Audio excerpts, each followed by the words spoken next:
stok gula pasir pabrik gula ini? Ya, pada prinsipnya kita hari ini datang untuk mengecek ketersediaan gula yang ada di pabrik gula ini, dan alhamdulillah kita bisa melihat rekan wartawan juga bisa melihat stok masih cukup banyak, asik.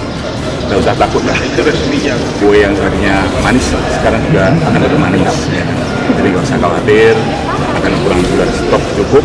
Mudah-mudahan ini bisa menekan harga sehingga masyarakat bisa membeli gula ini dengan harga yang normal.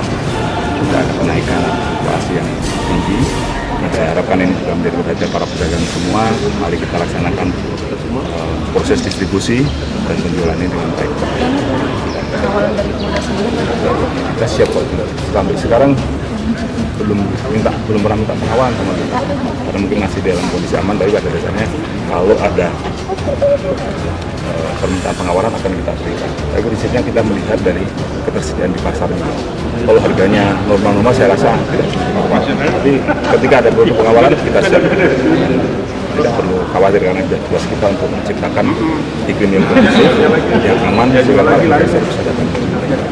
Oke.